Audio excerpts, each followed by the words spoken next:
version of a bingo as a way to choose my TBR. From Maddie at Book Browsing Blog. Currently, I'm doing a wrap-up of every 3 months. Like any bingo, I have 24 spaces for prompts, with the free middle space being used as a mood read space instead. I'm just gonna pick the prompts out of a cup. If anyone watching has any ideas, please put them in a comment. Pretty simple. If a book I read fits a prompt, I'll cross it out, hopefully get some bingos at the end of the 3 months. When I do get a bingo, I'll get a token, which I can redeem for a book. And when I get the 4 corners bingo, I'll get half a token. As a bonus, I'll also get tokens for every 10 books I read, and every 12 bingos I get. Another way I can get tokens is completing readathons. Half a one for a week long, one for a month long, and half a token every 3 months for a year-long readathon. Each book can only fit 1 prompt, with the exception of 1 or 2 prompts, like read every day for a week. After the 3 months are up, I replace every crossed out prompt and leave the ones I didn't end up completing. Hopefully that made sense. If not, ask questions in the comments. Let's go through how it went the last 3 months. Spoiler, it could have gone better. Okay, starting with the stats. I read 12 books in total. 6 in April, 3 in May, and 3 in June. In the amount of pages I read 3,555, 1,622 in April, 938 in May, and 995 in June, which is an average of 36 pages per day and 296 pages per book. My average overall rating was a 3.42. I had 0 1 stars, 1 2 star, 6 3 stars, 4 4 stars, and only 1 5 star. In terms of format, I read 8 physical books I own and 4 ebooks. In terms of genres, I read 4 romance, 1 dystopian, 3 fantasies, 1 mystery/thriller, 1 horror, and 2 general contemporaries. I read 8 young adult and 4 adult books. I read 7 standalones, 3 first in a series, and 2 from series I started previously. And finally, in terms of authors, I read from 12. 5 I read from before, and 7 were new to me. I want to say before we get into the books that I have never been good at describing nor giving reviews. So these are 1 or 2 sentences to give how I feel about the books. As none of these books are in a series together, I can talk about them in reading order. I have done monthly wrap-ups in short form for all 3 months. Again, linked below. Thrill Like a Girl by Sarah Henning. Super quick, mostly fluffy read. While this is a story I enjoyed, it didn't blow me away. All in all, a solid 3 stars. I didn't love it, but I'm not mad I read it either. A middling romance. I used it for the impulse buy, where I picked it up from a dollar store and then didn't read it for a year. Take Me Home Tonight by Morgan Matson. So far, all the books I've read from her have gotten a 5 star. A story of misadventures and misunderstandings. There's also a bit of romance here or there, but it wasn't even the highlight. It was the friendship that really stood out. Though the side story was unexpected, but appreciated. I used it for the prompt. Correct 5-star prediction. I could have used it for last pot, and a little spoiler for later. Gotten a bingo with it. A little self-promo. You can watch what other books I held with it in this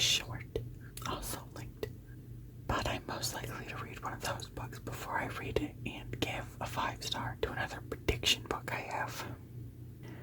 Property of Drax Part 2 by C.M. Owens, a continuation from a book I read from the last video. This one only got a 3-star. This part had tried to have a more thought out plot than the first one, but I still struggled with the temper of Drax that seemed to come from nowhere and then go nowhere.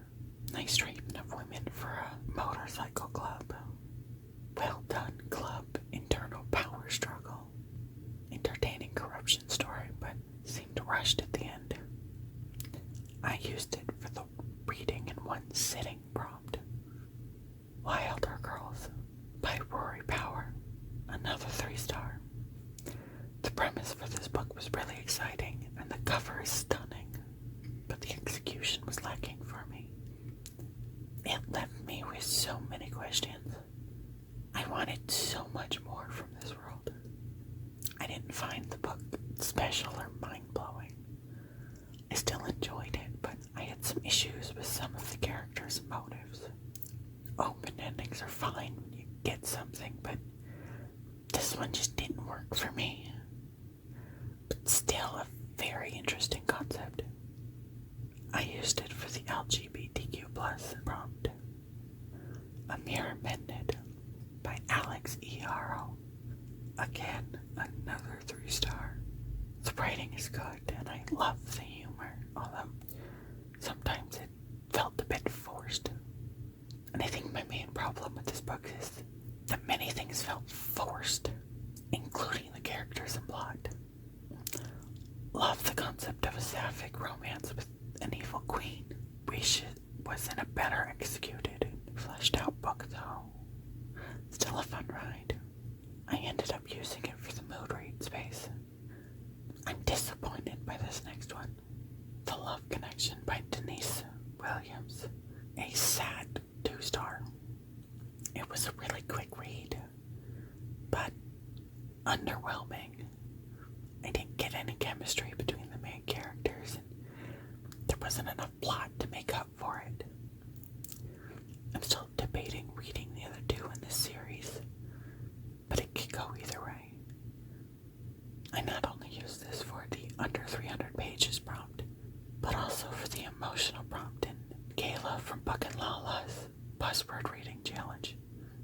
In the month of May, I did not have the mental fortitude to do anything that required thought or eye strain, which you may have noticed from the missing 2 weeks of content. I did begin to feel better near the end of the month, wherein I didn't read but binge watched Korean and 1 Japanese dramas. Roughly 230 episodes between 15 fully watched series, and another 38 episodes between 12 series I couldn't get into for one reason or another. The only reason I read the 3 books I did is because I went camping for the weekend at the end of the month. The only reread I've had this year, The Truth About Happily Ever After by Carol Coldzo. Still a 4-star. Predictable and cheesy, but I still loved it, even on my second read. It was sweet and cute, but at the same time, tears wanted to come out on a couple occasions. It was lighthearted, but also showed that even sorority girls who play princesses can have depth. As this was a reread, it was an easy prompt to fit, considering I don't know if I'll reread something else this year. A new 4-star, Magic Lies and Deadly Pies by Misha Bob. This was a cute and cozy mystery with bits of romance that went darker than a regular cozy mystery. It felt like the ending was a little rushed, and it didn't hit as hard as it could have, given the lead up to the end. Other than that thought, this was really sweet, and I definitely read more books like this. I used this for the 2022 releases prompt. I also used this for the May buzzword flavors. A slightly disappointing 3-star, Undead Girl Gang by Lily Anderson. My favorite thing about this book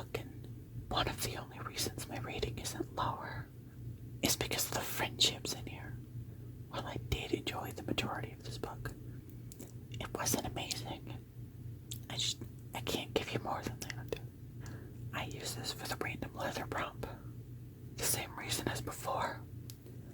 When else am I going to read a book starting with the letter Q? All the reasons I didn't read in May, yeah, they don't apply here. I just didn't want to read. I only picked up the first 2 books because the power went out, and I didn't have anything else to do for those 12 hours. Then I spent a week I could have been reading, looking for the smallest book possible that I could fit into the buzzword prompt for this month. The first book I read this month was The Super Villain and Me by Danielle Banas, a surprising 4-star. I expected something fun and cute, but there was also a heart. More rom-com than Marvel, which I knew going into it. I ended up using it for the stand-alone prompt. The next book I read that day was Scythe by Neil Shusterman, another 4-star. I didn't know when I'd ever get back around to this after soft DNFing it a few years ago. The world of plot building is incredible. So detailed and real. There's action and emotion, pain and angst, and you really feel the hesitation and frustration and emotion of characters leaking out of the page. The romance is very subtle, but you can't help but want them to work it out. I used it for the red color and cover prompt. The last book read for this month was The Smell of Other People's Houses by Bonnie Sue Hitchcock, a high 3-star. I would not have picked this up if it weren't for Kayla from Books and Lala. I needed a quick read for the buzzword of June, a book with other in the title. And going through the books of people I follow on Goodreads, she rated it a 4-star. So I was comfortable picking this up, which I'm glad I did. This book is very beautiful writing, and the overlapping stories that were told were full of heart, hope, and sadness. I do need to bring up the mid-year freak-out video from a few weeks ago, because in it I said, book that made you cry, and nothing else this year so far produced anything. I cried with this book, like actual tears falling down my face, and if I had just waited to film, this book would have made it in. I used it for the and of a and prompt. So with 12 books read, I was able to use them all to cross out 12 prompts, but I only ended up getting 1 bingo. For the tokens, I was able to grab 1 for every 10 books read, including the leftovers from last time. 1 for the bingo, and a token and a half for both the Realmathon Readathon from April and the Buzzword Reading Challenge, which gives me a grand total of 3.5 tokens from the last 3 months. As I didn't end up buying any books from these months, I'm able to combine that with last time's 6.5 tokens for a grand total of 10 tokens altogether. Now let's remove those crossed off prompts and get some new ones up. Since I used the board for 3 months, I remove all crossed off prompts instead of just the ones I get bingo with. So I have a clean board and more prompts for the next 3 months, which means I need to replace 11 prompts for this time. For the prompts I've taken off, I don't add them back into the cup for this new board, with the exception of a few, just to make sure the board is different. Alright, to go with the 13 from the last board, I've got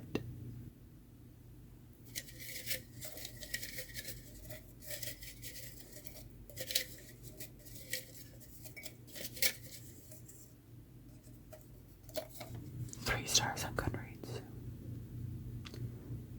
Second prompt.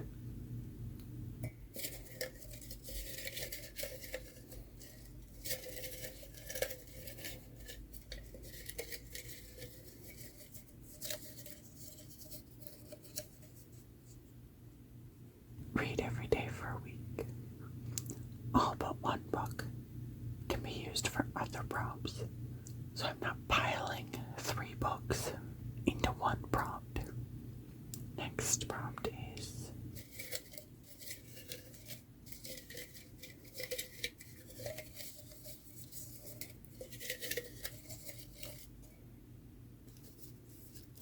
dystopian.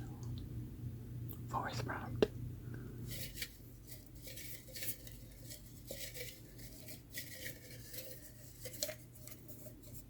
adult. Our 5th prompt is going to be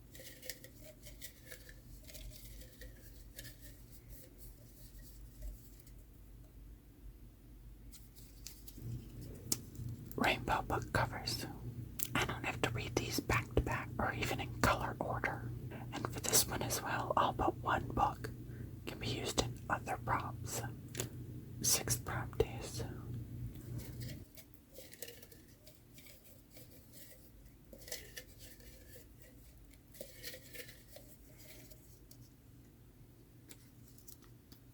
(2023) release.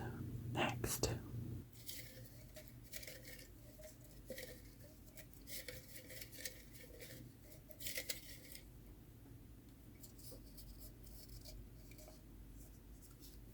read a full book in a day. 8th is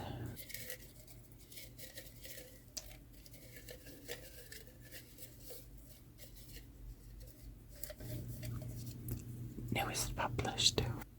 9th prompt is going to be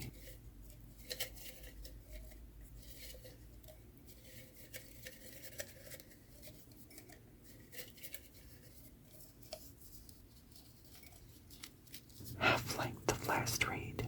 Just means divide the pages of the last book I read in 2, and within a 20-page count window. That's the page count of my next book. Next,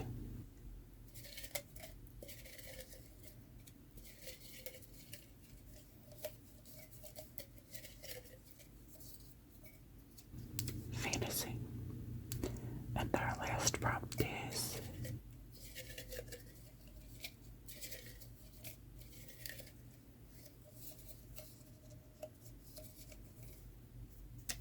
a continuation in a series.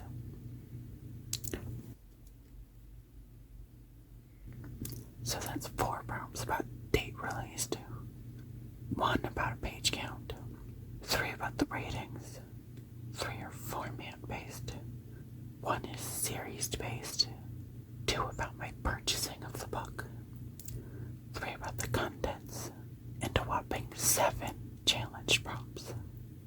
Along with the bingo prompts, I have the next 3 months of buzzword prompts. July is weather words like tornado, sunshine, windy. August is body parts, heart, head, eyes. And September is game-related words. Player, maze, even first or last. No other readathons that I can think of. Okay, so those are the prompts and challenges for the next 3 months. I'm hopeful about what I can read using this board. If you have any questions about anything I've gone over, please put them in a comment below. You can also leave any recommendations about what books I can use, or about any prompts you can think of that I can use in the future. Also let me know about how many prompts or bingos you think I'm gonna get. Hopefully more.